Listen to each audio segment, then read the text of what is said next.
Mariana Leitão está no Jornal à Noite, aqui no NAU. Boa noite, obrigada pela presença. Já vamos falar dessa reunião que teve hoje com o GT, mas no seguimento daquilo que temos estado a falar da reunião e das reações no Conselho de Segurança da ONU, qual é a posição da Presidente da Iniciativa Liberal, Mariana Leitão, sobre a ação que os Estados Unidos levaram a cabo na Venezuela? Bem, antes de mais, muito boa noite e muito obrigada pelo convite.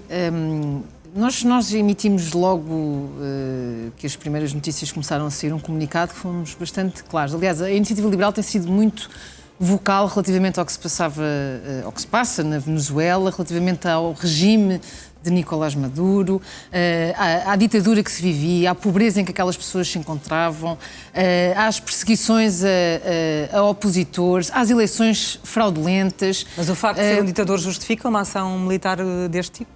Existiria, vamos por partes, é óbvio que há aqui uma violação do direito internacional, e eu já o disse, há regras que estão estabelecidas e que obviamente devem ser respeitadas, mas não seria inédito e aí também a comunidade internacional falhou, porque apesar de inclusivamente se ter assumido e se ter reconhecido que Nicolás Maduro não era um presidente legitimamente eleito, portanto ele usurpou o poder, a verdade é que nada se fez quanto à situação e, portanto, é óbvio que, e aí subscrevo as palavras que acabámos de ouvir do Sr. Ministro dos Negócios Estrangeiros, que ninguém quer o regresso de Nicolás Maduro. Agora, o que é preciso e o que era fundamental?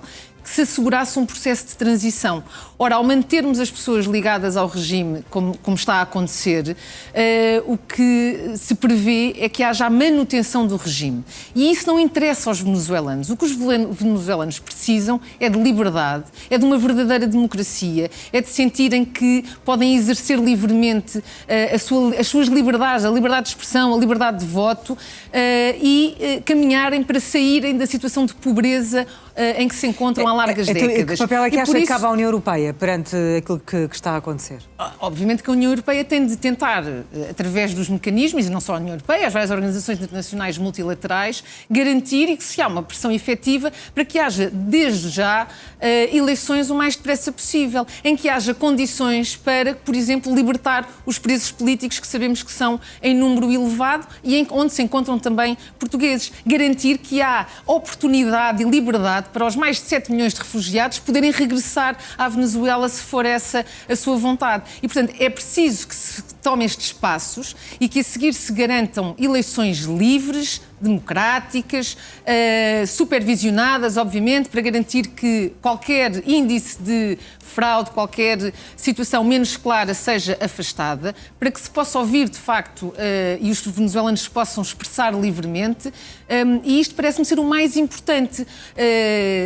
Mas o facto de concordar com o afastamento de alguém com o perfil de Nicolás Maduro não causa, por outro lado, preocupação sobre o tipo de precedente que uma ação destas pode estar a abrir? Com certeza, e por isso é que eu disse que não há dúvida de que há uma violação do direito internacional, abre de facto um precedente perigoso, mas o precedente já tinha sido aberto antes, quando um ditador daqueles permanece no poder, quando há várias manifestações de vários Estados, de várias organizações que não reconhecem Nicolás Maduro como presidente da Venezuela e nada se faz. Esse precedente também já foi aberto e, portanto, é muito importante garantirmos que, perante a circunstância em que nos encontramos, haja de facto um caminho de futuro para a Venezuela. E esse caminho passa por libertação dos presos políticos, condições para que as pessoas, se quiserem voltar, possam voltar e eleições livres o mais depressa possível, exatamente para que a Venezuela possa viver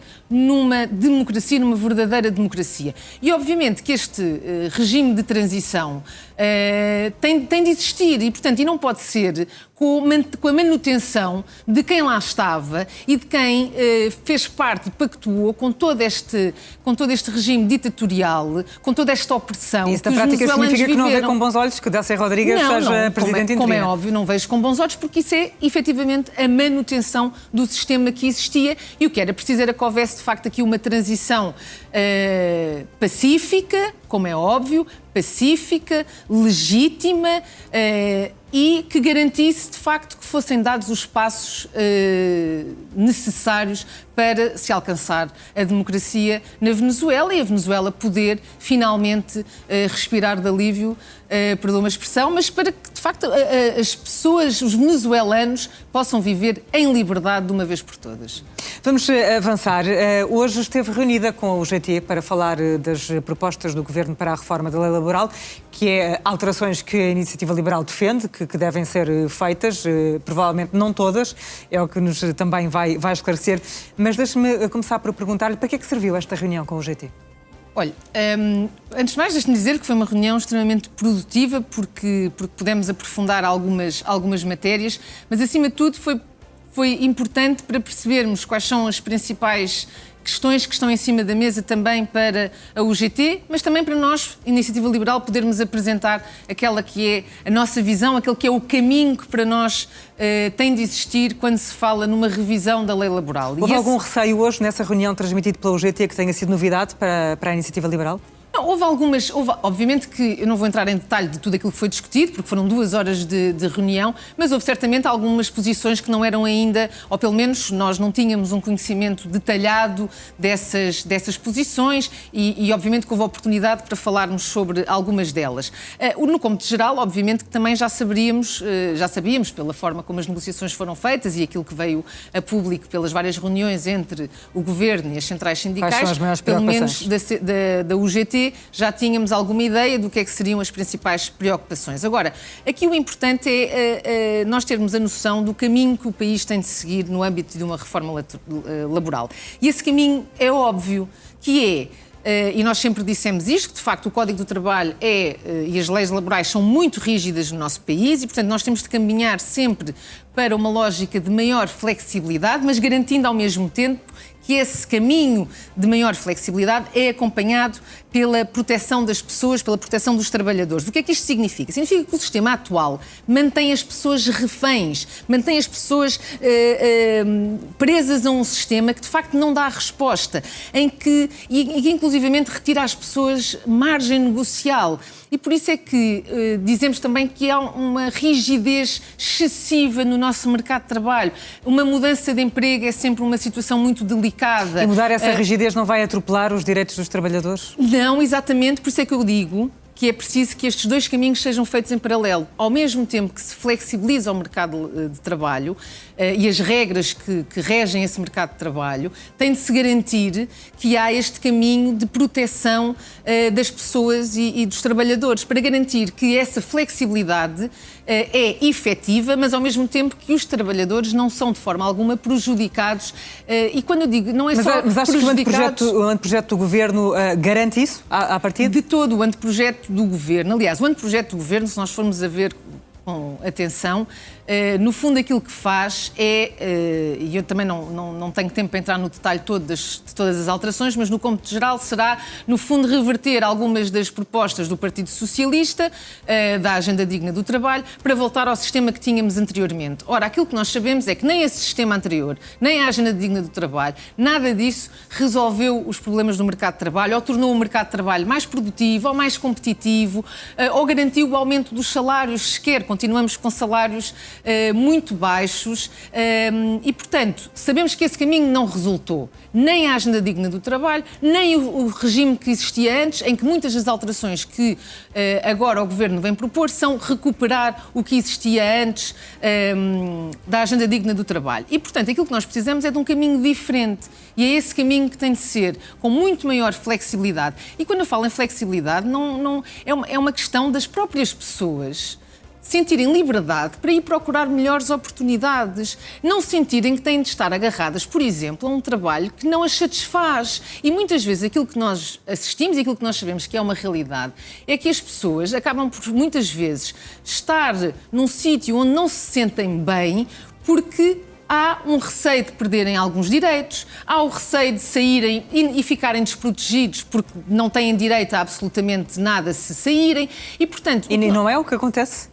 É o que eu lhe digo, e isso é o que acontece hoje em dia. E isso é o que nós temos de garantir, que é esse que esse sistema muda, em que de facto as pessoas, em que o trabalho é visto como algo que nós temos ao longo da vida e que temos a liberdade de ir progredindo, de ir mudando, sem os receios que hoje em dia existem. E para isso tem mesmo que haver essas tais mudanças. Tem de haver mudanças na e aí há um trabalho muito importante, quer da parte do governo, que não me parece estar ainda a caminhar para esse caminho que eu acho que é muito relevante, mas também das centrais sindicais, que obviamente também têm de ter aqui alguma capacidade de adaptação e alguma flexibilidade a aceitarem algumas das medidas que isto implica. A UGT mostrou alguma flexibilidade na reunião de hoje? A UGT mostrou que compreende este caminho, que este caminho, se este caminho de maior flexibilidade, acompanhado por esta proteção dos trabalhadores, por este aumento da proteção dos trabalhadores, é um caminho que pode de facto fazer o seu percurso se isso for assegurado. Se estes dois, no fundo, se conseguirmos garantir que tudo isto é feito em paralelo, a flexibilidade com a proteção dos trabalhadores. O que não se pode fazer é simplesmente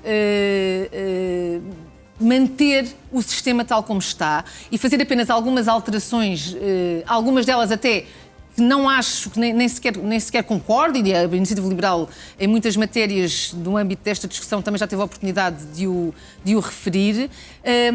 E, portanto, aquilo que nós precisamos é, de facto, de uma alteração profunda, de uma reforma. E, mais uma vez, temos um governo que fica aquém dessas necessidades e depois também não há... cada vez que se quer mexer em alguma coisa, há sempre muita resistência. E, portanto, é preciso haver aqui, no fundo, de ambas as partes, governo, parceiros sociais, centrais sindicais, esta vontade de um caminho que permita, de facto, garantir que o mercado se torna mais competitivo, que o mercado é mais produtivo, que nós conseguimos produzir outros níveis de riqueza, para com isso termos crescimento económico, para com isso conseguirmos aumentar salários e dar melhores condições de trabalho às pessoas. Vamos ter de avançar. Agora falou em resistência. A propósito da lei da nacionalidade que a Iniciativa Liberal votou a favor, ela depois foi chumbada no Tribunal Constitucional. Como é que defende que se deve sair agora deste impasse? Agora há um trabalho a ser feito na Assembleia da República. O diploma terá de ser novamente alvo de propostas de alteração, de discussão na Assembleia da República, e nós, obviamente, queremos fazer um trabalho nesse sentido e dar os nossos contributos nesse sentido para resolver as questões que foram levantadas pelo Tribunal Constitucional e garantir que se consegue ultrapassar esta situação o mais depressa possível para termos uma lei da nacionalidade em vigor. Mas para a Iniciativa Liberal, essas rapidez. questões que o Tribunal Constitucional levantou não levantavam dúvidas? Não, é óbvio que houve situações, e o processo foi longo e foi alvo de grande discussão em especialidade. Agora, à partida, aquilo que nós queríamos era uma lei da nacionalidade em vigor. Eu lembro que a questão que a nós nos levantava mais eventuais dúvidas nem sequer estava no diploma da lei da nacionalidade quando foi votado na Assembleia da República. Eram dois diplomas distintos. E, portanto, o diploma da lei da nacionalidade, tal como estava, não levantava grandes dúvidas. Agora, é óbvio, vamos levar em consideração, e esse faz parte do trabalho também dos deputados na Assembleia da República.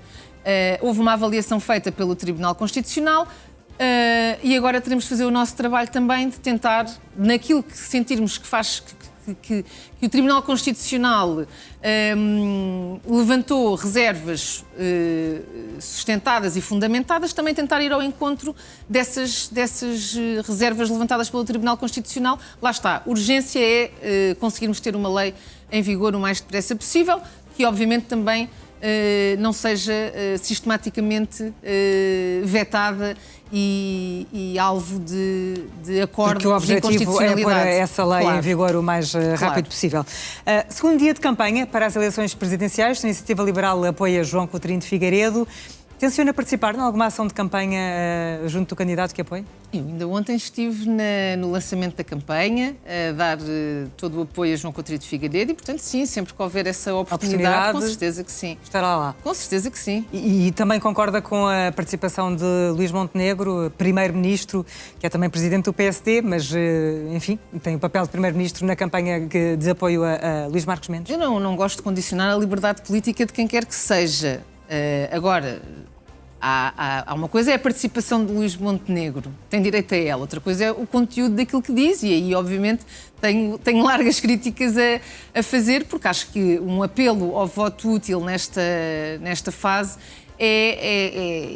da forma como é feito, pelo medo, é de facto de alguém que quer manter tudo como está, garantir que o sistema fica inalterado e em que, obviamente, já está a sentir alguma pressão sobre o candidato que apoia.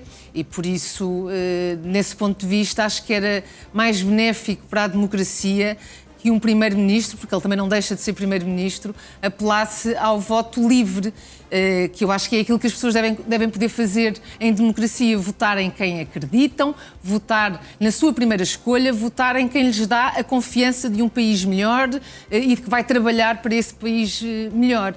E aí não tenho dúvida que de todos os candidatos, o candidato que melhor e que tem feito uma campanha extraordinária e que tem estado em crescendo ao longo destes últimos meses e porque quer de facto um país diferente e quer trabalhar, e tem trabalhado ao longo dos anos por esse país, é o candidato que apoia. Figueiredo. João Coutinho de Figueiredo. Muito obrigada por ter estado no Jornal à Noite no Now. Boa noite.